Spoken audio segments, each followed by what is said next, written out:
Welcome to the Manifestation Babe podcast. My name is Catherine Zinkina, and I'm a manifestation expert, master mindset coach, and multiple seven-figure entrepreneur. I'm obsessed with helping you achieve everything that you once thought was impossible. If you're looking to massively up-level your life, your finances, your relationships, your productivity and success, then you have come to the right place. My goal in this podcast is to help you see the infinite potential within yourself to be, do, and have anything that your heart desires. Think of this podcast as your weekly dose of mindset development to help you maximize who you are and where you're going. Leave it to me to provide you with the tools, the resources, the strategies, and teachings that you need to manifest a reality wilder than your wildest dreams. I know we're about to have so much fun together, so thank you so much for pushing play today. And now let's begin. Hello, my beautiful souls, and welcome back to the Manifestation Babe podcast. I am currently recording this episode from the beautiful island of Fiji. And no, Fiji's not one island, I know, but I am on a single island in Fiji, which is why I'm saying that. Which is why also, I am running so behind on this episode. Don't even get me started. I was supposed to get it out last week, and we just pushed it a whole week forward. If you listen to it already on James Wedmore's podcast, Mind Your Business podcast, I don't blame you. I'm sure you really wanted to listen to it, but you know what? I still had to drop it on my own podcast. I don't know what happened to me, but I went so hard. Like when I came back from maternity leave, I just went so hard on content creation, program creation, this and that and whatever, and worked really hard, of course, in alignment for 3 months straight, nonstop, like a crazy person, but loving every step of it. And then vacation rolled around, January 6th. I knew I was traveling for a month, and like, I can't tell you, I crushed so hard. I didn't realize how hard I was going for so long until my brain completely shut off. I fell off the face of the earth. I didn't even understand time zones. Like, I'm a seasoned traveler, but I could not comprehend what day it was, what time it was. And I clearly needed a vacation, and it's vacation month for me, and I am here for it. So if the episode's going to be late, it's okay. So if you've been following the How to Get What You Really Want series, part 1 and part 2, which I will link in the show notes for you in case you haven't yet caught up on the last 2 episodes, which of course, they aren't really in order. There's no like importance where you actually have to listen to 1, 2, and 3 in order. But that is how we recorded them. That's kind of how we intended on putting them together. So I do highly recommend, even if you listen to this one first, to go back and listen to part 1 and part 2. So this is part 3. And in part 3, Jen Finley is the star of the show because she truly is an intuition expert. And I have personally learned so much about how to hone in on my own intuition from her. Of course, James and I are also there. We join the chat and share our own experiences, stories, and tips from our perspectives as well, which is why the 3 amigos work so well together. And I hope you've been loving the series as much as we have recording it. I've been receiving nothing but so much outpouring love in the DMs for this series, with you telling me that they've been some of the best episodes you've ever listened to, which of course makes us so happy to hear. I love recording with my spirit friends because so much magic really does happen when we sit in a room together and chat. And unfortunately, I was on Zoom the last 2 episodes, but the first part 1, James and I were actually in his living room. So I'm not even joking when I say that these are actual conversations that we have. And I actually do learn so much from my friends, and I do ask them certain questions and they ask certain questions of me. Like, this is not just like, let's just talk about this for the podcast. No, we really are like this in person. So without taking up any more of your time, let's dive into the finale of the How to Get What You Really Want series. What's up, ladies and gentlemen? James Wedmore here, your host with the most here at the Mind Your Business podcast. You're here. You made it. Thank you so much for tuning in, coming on back. It's 2023, and this is our wonderful way of kicking off a new year. Tis the season to set goals, and then fall off the bandwagon, as most people do. And that's okay.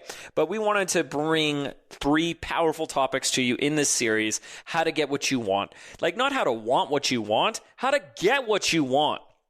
So we had a wonderful, in episode 1, powerful conversation around money. In part 2, Jen Finley joined us. We had another amazing conversation all around powerful manifesting strategies. Today, we're going to round it out perfectly with our resident intuition expert, Jen Finley, talking everything about how to listen more to that internal guidance system and make better decisions and choices in your life that will lead you to where you want to end up. That's what I'm talking about. It's a really fantastic episode.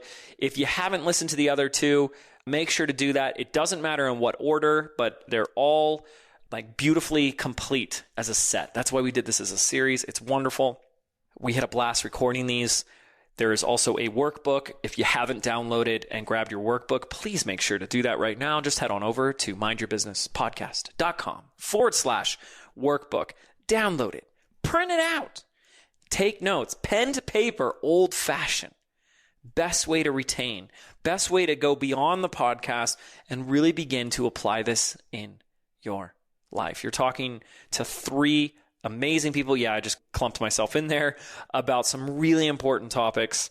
And today is no exception as we share stories of how we used our intuition to make business decisions, how we really started to cultivate that intuitive muscle, mistakes we've made along the way, mistakes we see other people making when it comes to intuition, and really how you can begin trusting yourself more.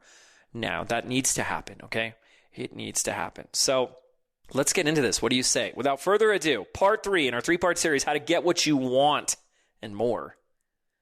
Money, manifestation, and today's episode, the final episode, intuition, with none other than Catherine Zenkina and Jen Finley.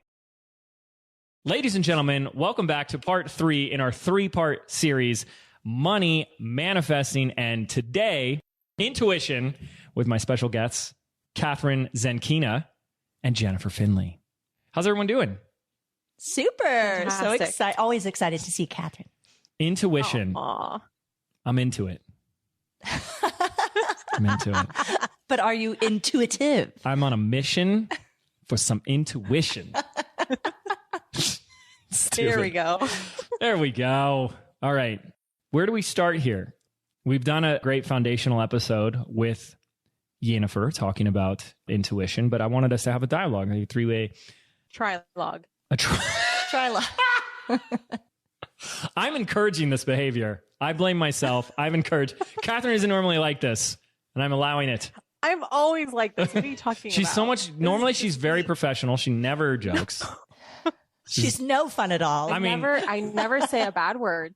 Never says bad. Don't joke at all. She was in a corporate pantsuit earlier, and I'm like, Catherine, just loosen up. Unbutton your top button. It's intuition, baby. This is like the comedy show. You need to get into the good stuff. Oh, that's great. I knew you were going to say that. That's my intuition. Maybe we should start with like a little review of the 5 Clairs. Okay. For those That'll be Jen. Yeah, for those who haven't listened to the previous episode on intuition, there are many different ways of receiving intuitive information. And usually my experience has been that everyone has all 5, but we have just like our communication styles, or actually very much like love languages. Or the VAK, like where you have a dominance. Yeah. You have a dominant modality by which you perceive and receive psychic intuition, and they match up with our senses. So one is clairvoyant. That's probably the most known nomenclature out there in today's modern language. Clairvoyant being that you have psychic seeing. So this could be as literal as I see numbers on a clock. I see my spirit animal. So 3D seeing as well. 3D seeing, yeah. And that could even extend into I can see auric fields, or I see orbs, or I see dead people.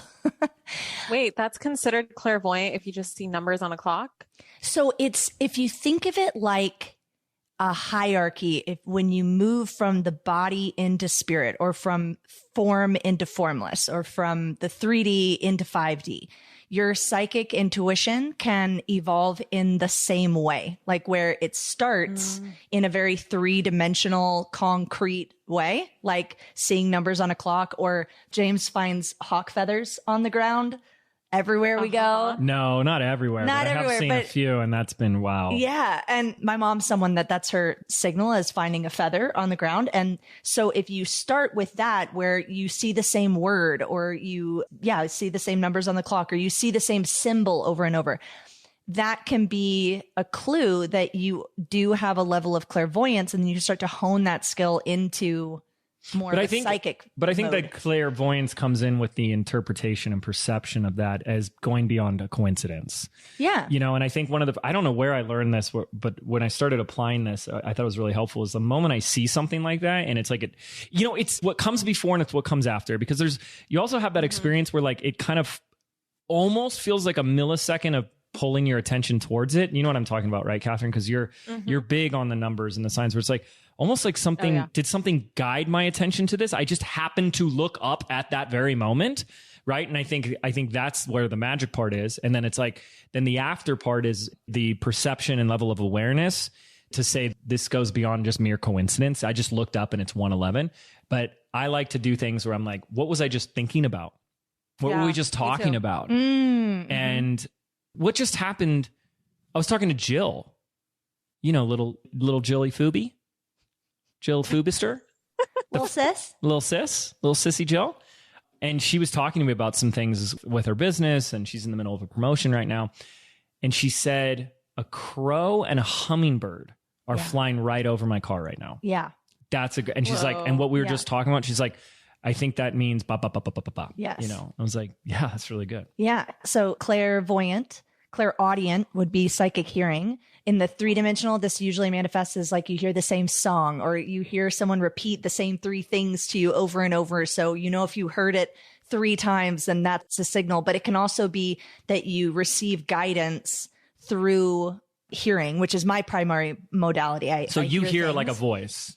Yeah. And I had to hone that skill because you also have the voice in your head. So I think that's where meditating really helped me, because I started to be able to calm down the mind chatter and be able to identify, oh, that's anxiety. That's what my voice sounds like. That's my brain talking. And I have noticed that when I'm receiving psychic intuition that's for me, it's coming from behind my left ear. And I read this. Oh my God, this is blowing my mind right now. I didn't know that it, I don't know why I never connected this, but I didn't know that was like the start of a clair, was the 3D part. I thought like, that's just whatever. And then going beyond that is the clair part. But like you talking about this, I'm noticing, well, first of all, I do have claircognizance, clairvoyance, and clairaudient as my primary, but it never occurred to me that like just hearing a song or hearing a conversation in the right moment, the right time to answer a question that you were like, you had an intention of getting answered would be considered like a clairaudience. I don't know why I never thought of that. That just blew my mind. Yeah. Oh, good. Well, I remember when we met, you said like, well, I'm really amazing, obviously, in manifesting, and I'm so in tune and I can sense things, but I don't think I'm very psychic. And I was like, what are you talking about? Fake news. I look at the crystal ball and I just don't see anything. Catherine is extremely psychic. But, I think that could also be like misconceptions of what that means and what that's supposed to look like. And also like, how many times do you sit down with a friend and just be like, okay, you're going to live in a mansion. Right. Well, actually, that's really good that you said that, because I think a lot of people think of psychic as future telling. Future telling. Yes. Yeah. And what I've come to learn and appreciate, and I love this also in the book, The Alchemist. I think it's beautifully demonstrated in the allegory of that story, but that anytime that you're perceiving something, if you think about your energy field, and Kat, you teach this in manifestation, that you're like a magnet that's attracting things in real time, and that energy is fluid, it's alive, it's vibrant, and it's changing. So if you're looking forward into the future, you're talking about what's likely to come into my field if I change nothing. If I stay on this course of what I'm vibrating right now, then what could be coming in, because there's something that you're attracting that's off your radar screen that's on its way. But if you make a shift, mentally, energetically, spiritually, physically. It can alter what's going to happen next. And in The Alchemist, he describes it as if you've seen it, it's so that you can change it. So if you see something about the future, you have the power to alter it. And then there was this arguably not too wonderful movie with Nicolas Cage in it where he has the ability to see the future. I think it's 6 seconds in advance. Family Man? It's called Next. Next. Family Man is a wonderful film, but it's called Next, and he can see the future 6 seconds in advance. And I watched that movie and I said, that was a pretty accurate portrayal of how I experience clairvoyance, because I see things before they're going to happen, but they're also mutable. There's nothing to be afraid of. And people all the time say, I'm scared of becoming more intuitive because I Really?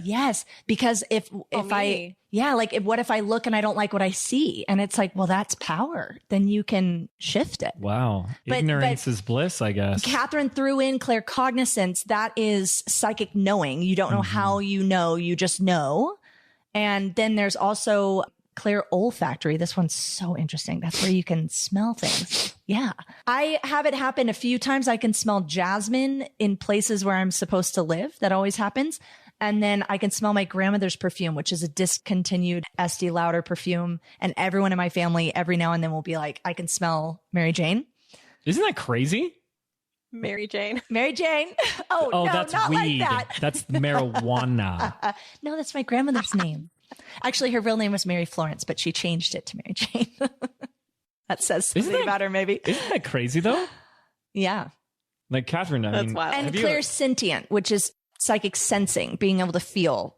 James's sister is extremely clairsentient.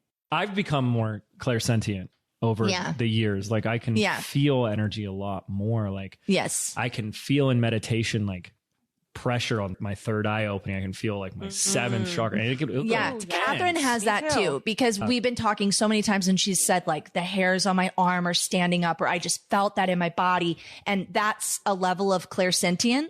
You know, you can heighten it to the capacity where you can actually feel what is going on in someone else's body. Like I will have physical emotions that my identical twin is experiencing, or anyone that I'm extremely close with.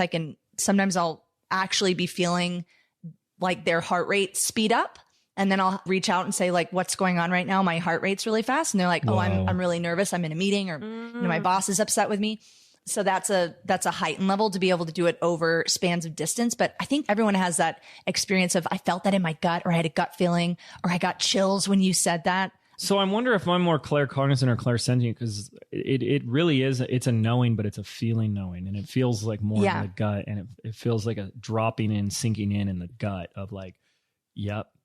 I have experienced you as starting with claircognizance. Like, you know, when we were younger in our early 20s, James would just know. He just had an instinct. Like, how do you know that that's going to work? I don't know. I just know. And claircognizant can actually be the hardest modality to elevate, because you have no concrete thing to point to of where it came from. It doesn't really, there's no experience of it. It's just, you know. And my mom is claircognizant. Actually, she's to the degree where if you play a board game with her, like Trivial Pursuit or Cranium, where there's an answer and it's written down on a card, if you read the card, she'll tell you what you're reading on the card. And everyone always thinks that she's cheating, and she's like, no, I don't know these answers. My brain is telling me what you're reading off the card. But that is cheating, because there's like rule, I think it's like 12 or 13. It's like no psychics at the table. No, we've had people think that she memorized the card deck. Yeah, because that's what your mom would want to do with her spare time. That's a logical answer. Yeah, but you know, if you're claircognizant, you don't have a place to point to of like, where did I get that information? It's just, you just have to learn to trust it. You know what it feels like is it's like, what color is the ocean? Blue. And you're like, do you remember when you learned that? What color is the sky? Blue. You remember when you learned? No, it's like you just know. Or what is your name? And you just know. And the knowing feels like you've always known, even though you didn't always know. And then you just woke up knowing. You're like, So there's like, it's void in a way of an experience, versus seeing a vision. You can have a memory of seeing that. Yes. Or what's the body one? Sentient? Clairsentient. Yeah. Yeah. I'll feel it. And you have a memory and an experience of feeling that. and then you can call I'm back to wondering that. how many moms can relate to claircognizant, because I noticed the moment my son was born, I just knew what he needed all the time. And that I get chills when you said that. Expanded so much within me, where he would cry in his bassinet, and, you know, the logical thing might be he's hungry or he has a wet diaper. And I'd be like, no, Brennan, he needs a hat. He just needs the hat on his head. Yeah. And the moment he'll put the Whoa. hat on his head, he'll fall asleep He's good. immediately. It'll be so random like that. I couldn't deny it. And I noticed, I don't know if this goes for all moms, just because we have that biological connection to our children and automatically we tune into our kids. But I noticed that knowing, just knowing why he's fussing instantly, it's like, oh, there's a tag on his onesie that's bothering the left side of his back. And I would fix it and immediately fix it. No more fussing. That's so cool. Yeah.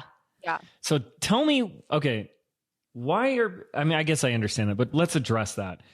People that don't want to be more intuitive, how can we just squash that? I mean, obviously I don't think they're listening.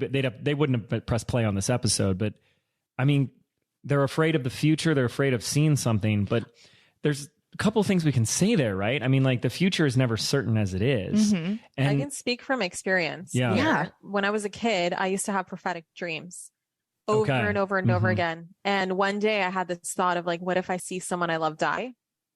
Never had a prophetic dream ever again. It was like this intense fear of what if I see something that I can't stop, I'm out of control of, I won't be able to control it.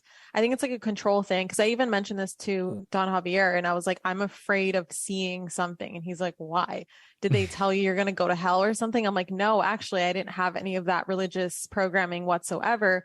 For me, it was just being afraid of bumping into a ghost, bumping into a dead person, bumping into, or just seeing someone I love die. Like that fear instantly turned it off. And it took me until I was 23 years old where I remember distinctively I reactivated my intuition. And since then, I've just been building up to this. So finally now at 30 years old, I've like built up to kind of what I had back then as a kid, but it was fear that turned it off for me. It was like, what if I see something that I can't control, like I can't stop it. And I love that you mentioned, Jen, that you can change the future by, seeing something and just knowing that you can shift it.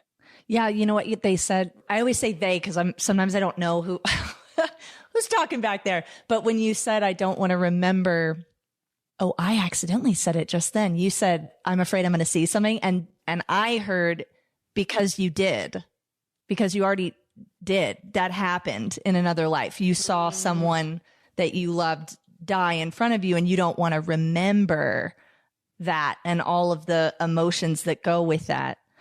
And Catherine and I have talked about this before, but I think Catherine was like a druid in another life with deep intuitive capacity to like shift dimensions. And I think that it's twofold. One, exactly what you're saying, Catherine, they're afraid they're going to see something that they don't want to see. And that means that the future is fixed, that they're on this train track that is pulling them towards this fate that is unavoidable. And now they just know that they're doomed, which is not my experience of anything in life, let alone manifestation. They're actually in the Adjustment Bureau, the movie. They do a really cool job of every time the characters make a different choice, the map of their life changes. And I think that's more accurate for intuition. It's like you might have a glimpse of something or you might have a knowing about something, but it's your choices and your vibration and your beliefs that are making that into form. And quantum physics proves that. It's a particle and it can exist in 6 different places, but it's where the viewer is thinking it's going to go that's causing it to land there. That consciousness makes a difference. And then the other element that I've heard come up over and over is fear of being unprotected, that they're going to open a door and not know. Like when I said like, oh, I don't know. I didn't check in who said that. I spent years, like 4 years studying what's white magic, what's dark magic, and anything dark. I apprenticed for 4 years with someone who was very clear, like you have to learn boundaries. It's just like in the 3D reality. There's good intention, bad intention, and then just neutral. Don't think that your dead relatives became enlightened after they died. They still have their opinions, but whatever they didn't suddenly gain total access to divine consciousness because they're in another realm now. And so being able to differentiate and delineate who am I talking to? And I spent years, I only work in the light. I only work in the light. And if you talk to DX, actually, that's something he tells people very early on. I only work in the light. I only work with the benevolent ones. And I think people, when they're exploring, can be very careless. James, actually, one of James's mother and I's first conversations, when I was probably 21 or something, she was telling me all of her Ouija board stories growing up because Nancy's. Oh, yes. I used to have a Ouija board. No, she has a crazy story about the Ouija board filling up. They used a glass instead You know, she's still never, I'm hearing this for the first time because she won't tell me these stories. Yeah, I hope I'm remembering it properly, but she had used a glass instead of the board piece and the glass broke while they were, and then she looked up, they were in a friend's house with some sort of animal on the wall, and she looked up and felt like the animal was like looking at her or something. It was an experience when she was young. She was like a teenager and they're just playing around. Yeah. And that changed. It was like, I will never touch that again. And people joke around with things like that. And Can't you know, no, you can't. do that. You cannot. And I think that people are also really reckless with, you know, seeing psychics, asking for psychic readings. Yep. They do not vet these people. You know, they just think, oh, you have a gift. You can give me a reading. And you don't know if that person has spent time training to make sure that they're speaking from the light side or they're able to delineate. And, you know, I've been witness to James actually receiving information where I've been going, I'm hearing that is not accurate. That's distorted. Wait a minute. They don't know who they're channeling. And actually early in my career, James had a psychic that his family would go to in Laguna Beach. That's so well known. Not in Laguna. Michelle. Not in Laguna? She's Michelle. like Laguna Niguel. Yeah. Yeah. And she's amazingly gifted. And she met me and said, I want you to study with me because you have a gift and you have the light. And my mentor at the time said, you are not becoming a medium. You do not have boundaries. You're going to be like Whoopi Goldberg and Ghost, where you're just like any old person come into the body and start talking, and I can't kick them out. So I had to learn. And when I first started saying the mantra, I want to see, I want to know, I got really freaked out by what I was seeing because the doors were like flying open. And then I started seeing things in 3D and I closed it off and was like, that's too much. And that's why I think that our guides and the guidance can communicate in the 3D. It's a little bit softer, more palatable if you're asking for guidance. Yeah. Yeah. Bring it Whereas to me I'm the opposite. I'm always like struggling to be like, I want to see more. I want to see more. It's been a challenge for me. It's been a challenge. It's something of like, I've actually felt like I've just had to, you know, completely let go and not have any expectations whatsoever. Yeah. You know, and you hang out with a lot of people like you guys that are so gifted. And it's like, oh my gosh, there's like this, when you said that, there's this flash of light and this beam and this extraordinary experience. And I'm like, cool. I saw 111 once. Which is still being psychic, apparently. Yeah. I have this story where I went to go see a psychic, and I so agree with you, Jen. I get so creeped out when random people DM me being like, I got a message for you. Yes. Like, you want to hear it? Oh, I'm like, God. no. Yeah. Do not enter my energetic field. Get out of here. I don't want it. I have to have whatever psychic I'm seeing, they have to be vetted by someone I know really well, at the very least. And then, of course, me tapping in and being like, I don't know, something feels off, or me being like, okay, I have a good feeling about this person. I went to go see the psychic. My mom loves psychic reality TV shows. They run rampant in like Russian and Ukrainian. In Russian, Like Long Island Medium? No, it's like a competition where psychics compete against each other. Stop. It's There's called a like Battle of the competition? Psychics, Bitva Extrasense. And they'll take them to challenges. So for example, they'll put like someone in the trunk of a car, and then they'll take them to a parking garage, and then that psychic has to find a car with the person. Oh my gosh, this sounds like my Reiki training. No, literally, it's so freaking cool. So my mom, listen to this. My mom watches every single season, or has watched in the past, and then will consult with every psychic that's won the show, or every psychic that she really likes. So this is one of them, I think. I think this is one of them, or at least it's some celebrity psychic. And she was like, Catherine, they see all the celebs in LA. This person is coming to LA. I booked you a session. I'm like, okay. She's like, just be at this hotel at this time. I'm like, okay. So I go, and like everything she's saying is super accurate and all this stuff. And I spend like an hour and a half with her. And she looks at me after this hour and a half and she was like, I don't understand why you're here. And I'm just like looking at her like, what do you mean? That's the most random question. I'm here for obviously a psychic reading. And she's like, yeah, but your gifts are more powerful than mine. And I'm like, yes. What? And she's like, now you read me. I'm like, I'm sorry, what?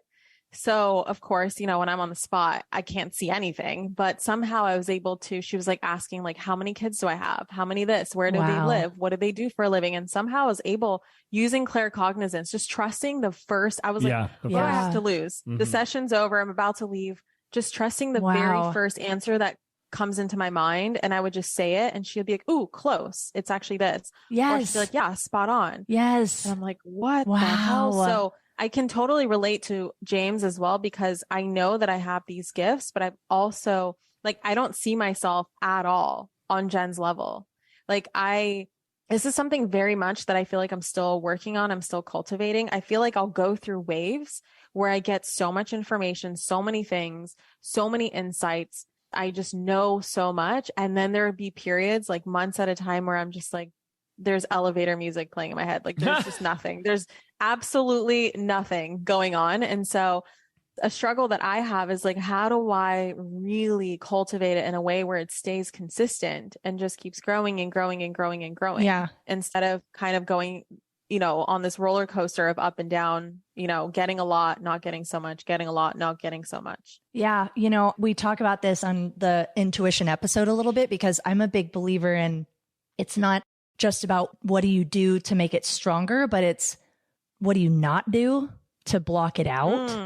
And to me, it's been more about eliminating the things that block my intuition than dialing it up. And, when I was doing my Reiki master training, I remember that our teacher I was apprenticing with another girl that became one of my best friends, and she and I perceived the same energy, but we would see it differently. We would get a picture of someone, and then our instructor would say, okay, I want you to tell me what's going on with them physically. And I would say, like, I see all of these, like a black spider web over their throat. It looks like tar. It's like covering their throat, and it's right over their fifth chakra. So I think they do something creative. They're an artist of some sort, but there's something that's not healthy over the throat. And Lexi would say, oh, that's so interesting because I see it like black spiders crawling all over their throat. Mm-hmm. And she saw the exact same thing. And then our teacher said they're a writer and they have throat cancer. And we were like, wow. And like, so when you have so many of those experiencing happening over and over, you start to trust like, oh, wow, that's how I'm getting information. For me, there was a period of time where I found that if I drank alcohol or I ate meat, I was not as intuitive. And I don't know if that was related to the hormones or lowering my vibration. I don't know. I thought the alcohol enhanced it. There was a period of time where it very much did not. But now it does? Yeah, that's the thing. And you know like she gets more psychic on the booze. Well, I think I can't turn it off. And that's actually the same for me for any. Wait, you and I were consuming something together. Yeah. I remember it was either Jaeger alcohol bombs. or I think it was Jaeger bombs. Or like, no, I think it was, you don't drink Jaeger bombs. And you and I looked at each other and we're just like, we could just like, I remember us feeling things and you're like, yeah, there's a lot of energy happening right now. And I'm like, I know. And we just kept looking at each other like, oh my God, this is crazy. Yeah. I don't remember exactly what was happening. Yeah. Well, I mean, honestly, I've that's, any kind of drug that's meant to, I think maybe other people are attracted to drugs because they want to have a heightened experience like that. And for me, it's just like feeling like you're on a roller coaster, like it's completely out of control. Yes. And I don't like it because I'm living in this reality all the time where I'm seeing and experiencing all this stuff. And then if you add any kind of stimulant, even I'm very sensitive to coffee, like I can't have a lot of stimulants or it just becomes overflow. But it was interesting. The first time I met our shaman, he said, unprompted, there was a period of time where you felt like you had to change your diet for your abilities and you didn't eat meat for a long time because you were learning how to be more intuitive, but you don't have to do that anymore. And when he said that, I was like, Yeah, that's exactly what happened. But I felt like it was almost like when you're forming a new habit or disciplining yourself, like an athlete would, of like, now I'm learning this, so I've got to put my attention on it, which means I can't have any distraction. And I would like eat so clean so that there was nothing happening in my body that would distract me from being able to pay attention to intuition. And I think that's what's happening with a lot of people, is that, you know, they're not sleeping enough, so they feel tired. Their diet isn't supporting them, so they're noticing that they feel achy or their stomach hurts or they don't feel comfortable in their body. So the attention goes to that instead of the intuition, which I like to tell James, intuition's like if you have a faucet dripping in another room, and in a room where the TV's on or people are talking, you would never notice that. But when you lay down to go to sleep and all of a sudden it's dark and quiet and you start to hear that drip, and after about 2 minutes, you're like, I can't take it anymore. I gotta get up and fix that drip. And then you can't not hear it. So it's really a lot more subtle than some of the things that we're used to in our world. And people are saturated with music and television and anxiety or their thoughts. TikTok. Yeah, TikTok. And so it's hard to tune that out. But I think for someone more on my side that wasn't born with these gifts where it's like totally turned on, it's like, whoa. I think what has helped me, which was just like a misconception, because I can recall days in our youth where I would sit there and be like, well, I'm not intuitive or psychic like you, Jen. And you would like psychically tell me, well, but you are. Mm-hmm. And then you would like quiz me like the same way that psychic was doing you. And I would always get it right. And you're like, okay, what am I thinking of right now? Or what this? And I don't know, a deer. And you're like, yeah. Exactly. Come on, you just said that. And I think what was missing for me that I think has been a really great practice for me, obviously besides the silence, which is the most important part, is that what always must precede an answer is a question. And I think something that I've just made such a habit is I'm always checking in and I'm always asking. Yeah. So even we had a new handyman come to the house.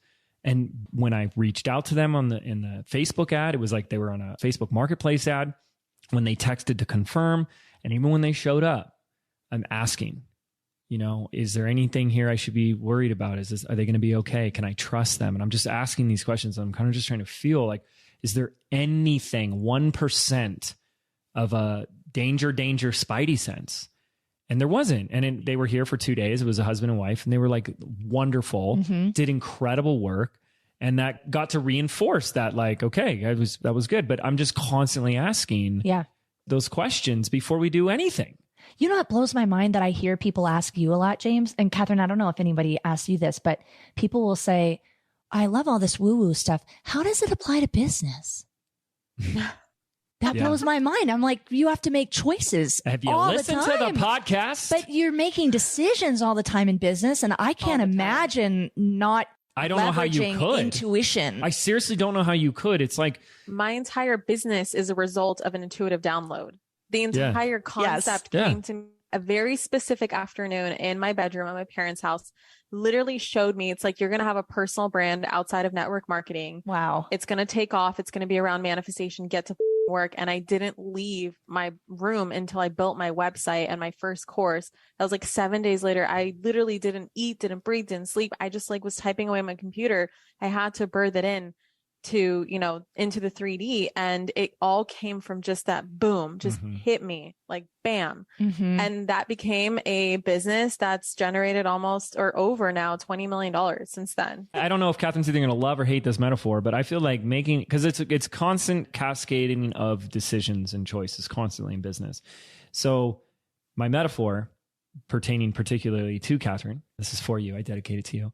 Okay. Trying to run a business and being successful at it without using intuition is pretty much equivalent to saying, I'm going to go to Vegas and gamble, and that will be my business. Because you're pretty much leaving half of your decisions up to chance. It's like, right. And you know, I don't know if did you like that or you hated it? I loved it. Okay, there we go. Thank you. Good. And, you know, I think too, like, it's really interesting when you talk about like, oh, I got this entire intuitive download, and, you know, I get that, but I also just get like simple, like green light, red light.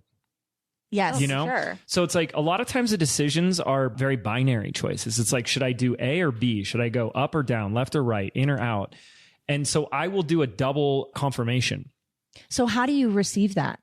So I'll ask, right? And I'll say, so let's say there's two options, option A and option B. So let me go through my piece and then I'll answer your question. Okay. So it's like, should I do A? And if, let's say it's a yes, okay? So then I go, it's actually a quadruple confirmation. Should I do B? Well, if A is what I should do, then B should be no. And then I can do, is it the right thing or in my highest interest to do B? No. Is it the wrong thing to do A? No. Oh, so it's the right thing to, you know, so I'm trying to look at the same thing from multiple different ways and ask it and see if I can get more confirmation in that way. Does that make sense? Yeah. Okay.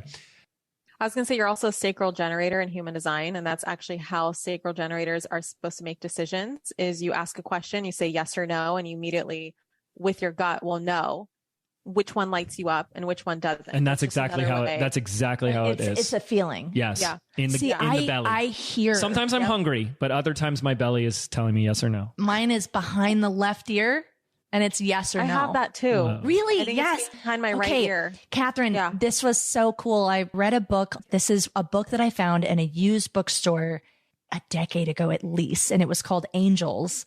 And it was an Italian author that loved the concept of angels and started collecting stories from people about their encounters with guardian angels, and then collected so many of them that finally put them in a book. And I'm reading through these stories, and one of them was that people who communicate with angels receive the communication in the left ear. And as I was reading that, I was like, wait, what? I determined that on my own out of trying to decipher what's my voice and what's my intuitive voice. And I had reached this, if it's coming from the left, it's always from my higher guidance. And in that book was the guardian angel on your left shoulder.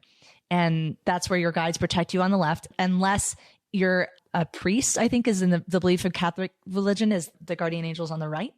So if you receive from the right. So I'm a priest. So you're a priest, a priestess. There you go. A druid priestess. Yeah. Love it. Yeah, but then DX confirms that all the time with you protect the left side as the intuitive receiving side, which is also the feminine side of the body, and the side where the left eye is the side where you receive emotion into the body. Or actually women receive emotion in two eyes, men are only in the left eye. So sit on the left side of the body, ladies. Single lady. Yes. That's great. I love it. I feel like people are having a hard time trusting themselves. That is a really welcomed challenge. And remember what I taught you with trusting your intuition? Well, yes. I remember the story you told me where I shared something with you and I was like, gosh, I knew this was, so I went to you with a failure and I was like, I knew this was going to fail. And you were like, well, then there you go. That proves that you were intuitive. So that really stood out to me of like, okay, I just started accruing evidence of it through time, and that really helped. Is that what you're referring to, or something else? Yeah, That's what I do. Yes, yeah, and Really what I do. Yeah. It's just like, learning to trust yourself, making decisions in real life. I mean, it's like people who say I don't trust myself usually are not liking the result of the choice that they made. Like there was a really phenomenal quote that I heard on. Wait, repeat that one more time. If you don't trust yourself, you are probably living a life where you haven't loved the result of the choices you've made. Yeah, a lot of your past is informing that. Yeah. If you start loving your choices, you start loving yourself. And so if you know yourself to make a choice, and then when that choice comes to fruition, you feel good, then you start relating to yourself as I'm decisive. I have the capacity to be presented with two options, choose the option I think is best for me, and then it turns out to be best for me. But if you have these repeated experiences of I had two options and I chose that one, and that one was terrible for me, then you go, I make bad decisions. Right. I can't trust myself. And it's the same with intuition. If you perceive that you're not receiving anything, which I think is totally impossible, I think you're not noticing it. It's not that it's not there. I think we're receiving guidance. I agree. All the time. Just like you don't notice that fan is on. Yes. And that's another reason why yoga and meditation is such an amazing tool to develop intuition, because what those practices and disciplines are designed to do is to heighten your awareness. Yeah. Yoga is designed not to be you're learning these fancy postures so that you can take a cool photo for Instagram. It's designed to be, can you pay attention to your breath, to your bones, to the muscle, to the way that the pose is meant to be in every single piece of the body, and then simultaneously sustain the balance between peace and ease and discomfort and, that muscular heat or burning. You're meant to get the union of those two. That's why it's called yoga. And so it's training you in, can you be in the 3D, but also paying attention to above the 3D. And I think that we don't have a lot of practices in today's modern society that encourage people to hone that skill, to have heightened awareness. It's diffuse awareness. You got to be able to pay attention to what's going on, but also notice there's a hawk flying overhead. Exactly 100%. And I firmly believe like everything out there is designed to hijack our attention and do it in an imperceptible way. Like when you start saying that, it's sad how many people want to call you a conspiracy theorist for that. But it's like, that's because you're so unaware that that's what they're trying to do. That's what's always been trying constantly. Right. And we don't put value on it, and we do it almost in an automatic way. So we don't even recognize that it's happening. When you start to like get your attention back, you realize you can start to place it on so many different things. Yeah. Oh, I know. It's like, why would they play music in stores? It's not to create a more pleasant, fun experience. It's to turn your conscious brain off so that you spend more money. And that's intentional. It's scientifically proven. Yeah. It's why you walk into a store and all of a sudden the music's a lot louder. And where do we go in today's society where it's quiet? We have a soundtrack in the background of almost everything. Library. We don't really have libraries anymore. Let's go to the library. What do you want to do this weekend? Jen, I have a question for you. So tell me if this is accurate. When communicating with like your guides, for example, is this something where they honor your free will to where you have to like ask for their guidance and then they start delivering it to you? Because I feel like the way that I reactivated, or let's just say activated, receiving guidance from above and beyond the 3D when I was 23 years old in my grandma's kitchen, was I asked for guidance. And since then it was like unleashed in that moment and has continued up until this point because I never turned it off again. But I'm curious, like, is this something where people might have to be like, I'm open and ready to receive guidance? Yes, in order absolutely. For them to receive it. I like to think of it as if there's someone in the 3D in the room. Like, let's say that James is sitting beside me and I'm making decisions and I'm looking at a menu and I'm trying to decide what to eat. If I don't ask him, hey, what do you think is really great on this menu? What do you think about me ordering this? Then he's not going to offer up anything, and he's certainly not going to order for me. And I think a lot of people expect that the universe is going to intervene and place the order for them. Or if I wasn't meant to do that, an anvil should have fallen from the sky like Looney Tunes and blocked the path. Why didn't that happen? And I think Esther Hicks talks about how if you think about your guardian angels or your guides or whatever you'd like to call them, they're waiting for an assignment and for you to say, who would like to assist me with this? Is there anyone available to help me create this or manifest that or help me make a decision? And then you wait to receive. I think the other thing is that I've experienced that the universe is working on a divine timeline that I don't have access to. And it's whatever it is that I can dream up or want, there's a possibility that it can come in, but there's also things that have to occur in real time in order to shift it and bring it. And that answer is going to come at the right moment for you to take the action. And you could throw a question out there and say, I never heard anything back, but that's because it's not the right time yet. And you will know when the time is right. And I've also learned to not try to get the answer too soon. When I was a lot younger, I always wanted to know like well in advance when I was supposed to make a decision. And then I wouldn't receive the guidance until it was right up against time. The 11th hour. Yeah. And then it was like, now I know. And I remember one time I was forced with a decision and I felt like I made the wrong decision. And then I had to go back and, I accepted a position and then I had to let it go and then reapply for something else in a year. And I remember telling my mom, like, why did I put so much pressure on myself? I made the decision so early. And then when it came time to sign the contract, I knew when I was looking at that contract. And my mom said, well, you just learned that now you know that you're going to feel that clairsentient feeling when you need to know. And next time you need to tell yourself, I don't know yet because they haven't told me yet. I haven't gotten the guidance yet, but I will get it right in time. I will always get it in time. And that taught me to take the pressure off of like, where's my answer? Where's my answer? And just trust it's coming. I'll know when I need to know. That's so interesting. We were in the process of getting a house for 2023 in Las Vegas. And up until this moment where we signed the lease, it was like, yeah, this is a great feeling. This is totally the house. Everything's great. Everything's aligning perfectly.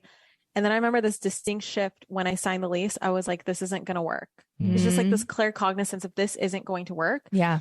And me being like, okay, why? I don't understand. Like everything seems to be fine. They signed the lease. We signed the lease. And then there was like a whole mess that came after this of like the wire getting stuck. Chase Bank can't do anything about the wire. In fact, up until today, it's been a week since we sent the wire. The wire is just frozen in midair somewhere. It just will not go into their account. Wow. It will not go back into our account. And Brennan has talked to like the top tier of people that he can get through.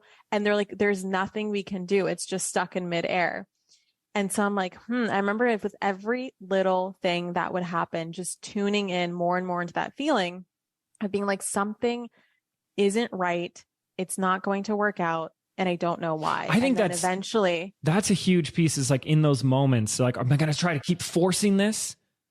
Right. Right. Yes. Am I going to jam the square peg in there? And like are you in this place now, Catherine, where you're like, okay, maybe this is not the right decision?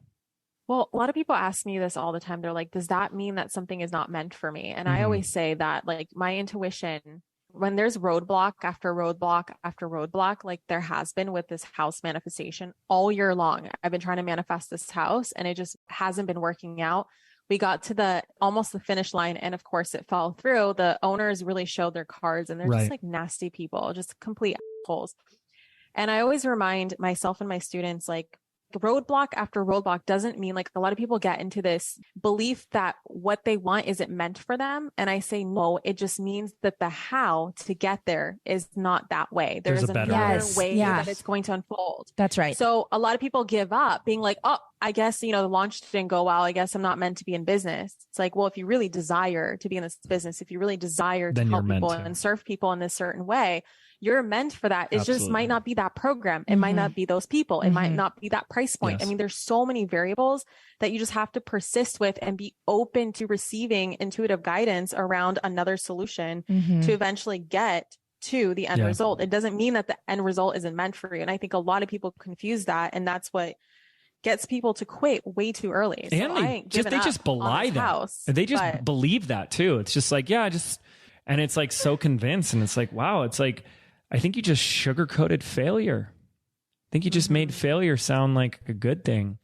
And, I think most people know that it's, with any endeavor, like just, it's very rare that it's an automatic instant success your first time out of the gate. But we had something similar to this, Catherine. And so that's why it's like really interesting to me, because we had this whole fence project put in on the house and Jen was the one managing it. And they had a start date of like October 1st. And it's now 12 days after the start date, which is in the contract. We've waited 6 months for them to begin. And there's been like no contact and anything. And I told Jen, I said, this is going to be an indicator. And this is what she actually communicated to them of how they're going to show up during this progress. This is a clue into how they're going to be this time. And we had this moment where we went to them and actually said, you know what, like, this is probably just how it's going to be. This is kind of a red flag for us. We just want to bow out and we'll go somewhere else. No. We'll start tomorrow. We'll be there tomorrow. All of a sudden we had their attention again. And sure enough, there was little stuff along the way that we had to deal with almost constantly. But on one hand, it kind of just had us mentally prepared for that. It was like, it's not going to be a set it, forget it progress. They're going to make mistakes. You got to be on them. You got to be. But that was what was so interesting, was that it looked like things aren't going the right direction. But there was a massive lesson for me in asking for a standard and then holding to that. Holding it. Yes. And it was an area where James wasn't going to come to my rescue because he just didn't have the bandwidth. And he was always in the wings, like, I want you to go have the conversation and I'm right here if you need me to step in. But it actually ended up being this enormous learning experience for me because it was one of the first times that I made sure that a project got executed the way that I needed it to be done from like a total running my own team. I can, I'm setting them up with the expectation and the communication, but this was like, I had no control over, the crew that arrived didn't receive the communication that I had given to someone else. And now it's going sideways. And it ended up being a tremendous gift for me. So I think that that's where, even when things are going sideways, to look for, is there something that I'm meant to be learning in this too? And that can be an intuitive thing that you receive. Yeah. And to consider that we're all connected too. So there was also lessons for them in that. Like there's lessons that they're meant to be learning from us inside of all of that. Yeah. Yeah. We got it done though. It's finished and it's beautiful and we love it. Yeah. One of your many, many, many, many projects. No kidding. As I'm redesigning my office at the same time. We may have overdid it. For sure. I kind of bite off more than I could chew. My intuition told me that was okay. I checked. Let me check the big book of answers. Yeah. Yep. You're good. You're doing just fine, kid. Keep it up. Wait, speak on the Akashic records real quick. Speaking of books, do you know what are your thoughts? The way that it was explained to me is, if you imagine that everything that's ever happened in the world, imagine it like a little clay globe that has, a cartography 3D printed on a 3D printer. It's got all the peaks and valleys and rivers and mountains and oceans. And you took a piece of tinfoil and put it over that globe and then pressed, and then you lifted the tinfoil up, and the indentation of everything on that map was on the tinfoil. The Akashic records are the tinfoil. So it's like the psychic record of anything that's always occurred. Is it also future though too, right? Like all time? Yeah, all time. And then is there separate Akashic records for every timeline? Well, infinite timelines? I don't know. I've heard it as like everything of all time, just infinite. Yeah. It's all in the Akashic record. All timelines, all dimensions, past lives, future lives, parallel lives, everything. Yeah. For everyone. And I mean, DX is helping me hone this as well. But when I started training in Reiki, I really wanted to remember my past lives. And I was just, I'm going to remember, I'm going to meditate with petrified wood, and I'm going to remember everything. And I had one past life regressive healing where I had these memories, and I asked, I want to see my past lives. And what was different about this was sometimes I'll get flashes of scenes or timelines or something that happened in the past where I'm like, am I remembering that? Or is that something that's just in the Akashic record and I know about it? But this time, every scene, I look down at my hands, which is actually now how I teach people how to associate when they're meditating in their mind, how to put things into their body. Is imagine that you are in your body and you look down at your hands and then you look up and you go into the movie. But this was like every scene, I would look down at my hands and I'd look up and it'd be a new timeline. And I saw a bunch of different past lives. And I was like, wow, I think that's how I delineate between the two. But I see things all the time, or dream things, where I think, I wonder if that was my life or if that was a past life. Am I remembering that? Or how do I know that? I remember a past life when we were doing Reiki. That was intense. And it's really cool because it's gone away. But I used to have this thing, I think you remember, where like, I didn't like anybody touching my eyes. Yes. Or like you put those eye pillow things over your eyes and it would drive me nuts. Yes. And I wanted to do a Reiki healing to try to see if I could get rid of that. Or it was just, you get around my eyes, you talk about eyes, you like videos where people would touch their eyeball. Interesting. Oh, I hated it. And I just got an image, and it was an image of like this medieval castle with these flags. And I think I was like tortured and my eyes were pulled out or stabbed or something like that. I don't know if I ever told you this. I told our teacher, I keep seeing this medieval timeline where they buried James and he was buried with stones, and the stones went over his eyes. And she was like, that was a medieval torture practice. So all I saw from that was I could look up and I could see it was like this dark, stormy skyline and a castle with these like flags just flapping in the and then wings. black over your eyes. It went black, obviously. Yeah, because then I stopped remembering it. Yeah, That's all I saw like Whoa, that's weird because I can stones. That's weird because when I'm looking at the image now and recalling that memory of it, it would be inside of it. No, it would be a vantage point of if you're laying down on the ground. Yes. Yeah. Like it's looking straight up at it. So you're like on the ground. Yeah. So I saw this pyre of rocks, and he also had a thing about pressure. It was specifically, it wasn't anything covering the eye. It was any pressure on the eyes. It was pressure on the eyes. And I saw like, that's because they put stones over your eyes and your body remembers that. Yeah. No bueno. There's a book I read called the Old Souls Guidebook or Old Souls Handbook or something. And he talks about how irrational fears that you can't trace in this lifetime come from past lives. Totally. Oh, totally. That's in the Many Lives, Many Masters too. Yeah. Yeah. Yeah. And in the book, he's like, well, you're probably wondering like, how do I clear the fear? And he's like, honestly, just having awareness is enough to clear the fear. Just being like, telling your soul that was a past life. It's not now. And it clears. And I had this one time I was going to Barcelona. I got on the plane and I remember sitting in the window seat, looking out the window and thinking to myself, they're going to arrest me. And I'm like, who's going to arrest me? And then I start thinking through everything in my life. This is 2017, by the way.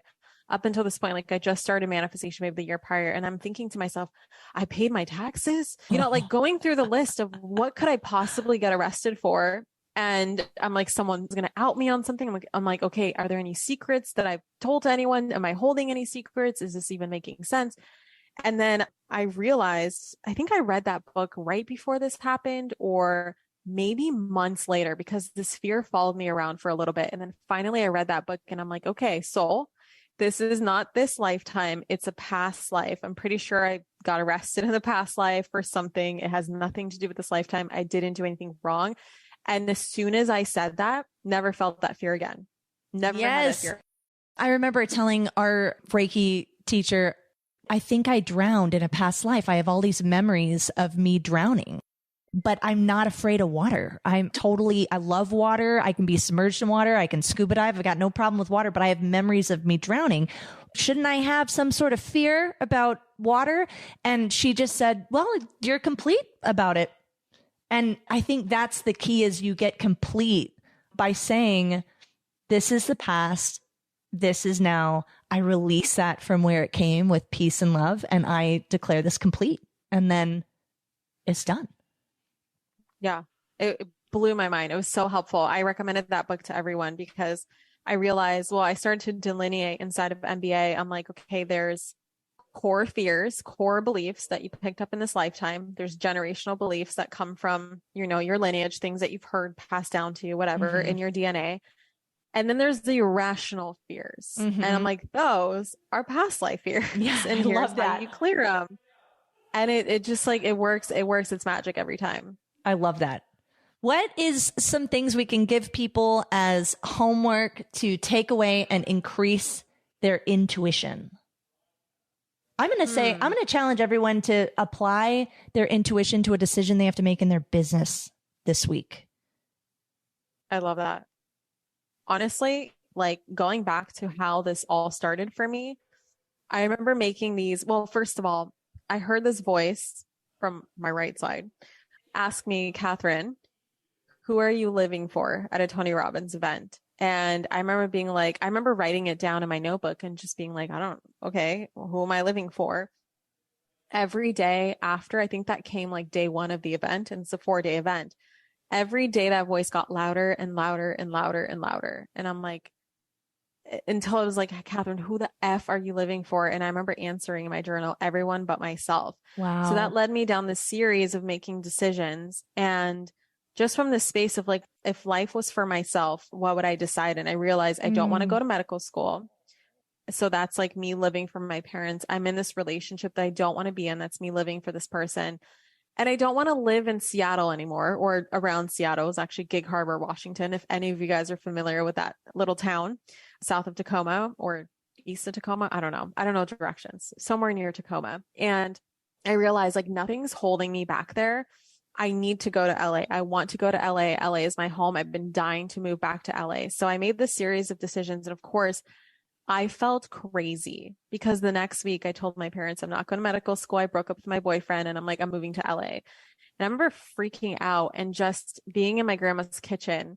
And that's where this is all started for me, where I was like, all right, God, universe, angels, guides, whoever is out there. Up until this point, I never really had this like connection. And I'm like, whoever is out there, I need you to show me 11:11 if I'm on the right path, because I feel crazy right now. Oh, I love that.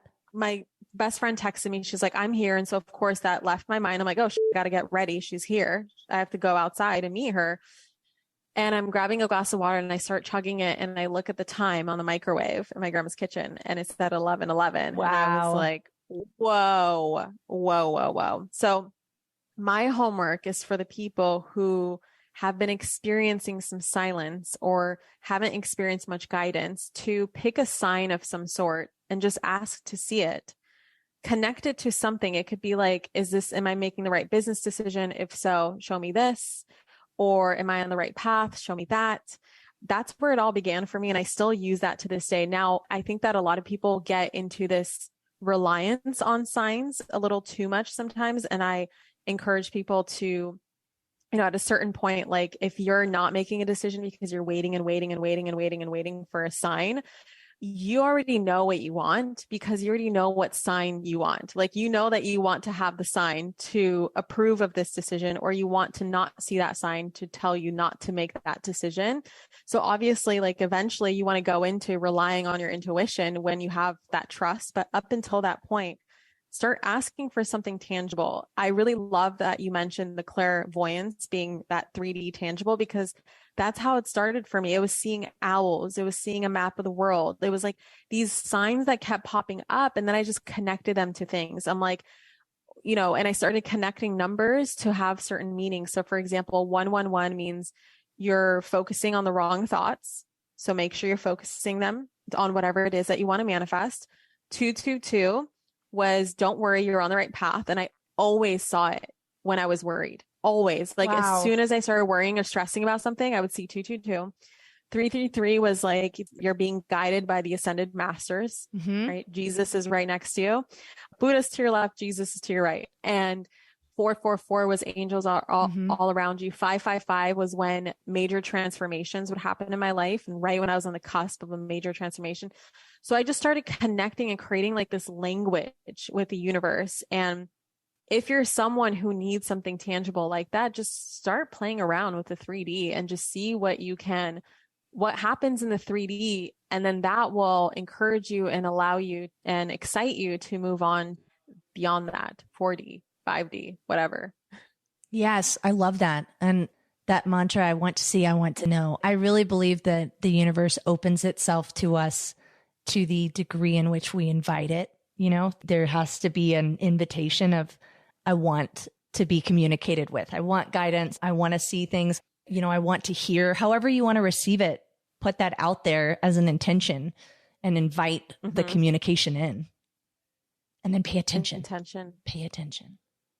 Intention and pay attention. My mantra was always, my little quote was, intention plus action equals real life magic. Oh, I love that. And now we can say, when you set an intention and pay attention, you receive intuition. That's pretty good. Boom. All right. Well, time is up, and that concludes today's episode, and it puts a cap at the end of our 3-part series for how to get what you really want in life. Money, manifestation, and intuition. I want to thank my special guests, Catherine Zenkina and Jen Finley. Please reach out to them on the Instagrams. Please let me know. Send me a DM on the gram. Let me know your favorite parts, your biggest takeaways, what you loved, all that stuff. That really means a lot to me. I always want to know people are listening. You see the stats and stuff, but it's really nice to put a face and a name to those stats and to those numbers. If you're just catching this, make sure to If you didn't listen to the episodes, make sure to listen to the other 2 episodes. We did an entire, each one of these were 2 hours long conversation, one around money, one around manifestation. They were just incredible episodes. So they preceded this one. We also have an entire workbook to help you take notes and retain and go through exercises and really take the content beyond the podcast and into your life. And you can grab that workbook absolutely free when you head on over to mindyourbusinesspodcast.com/workbook.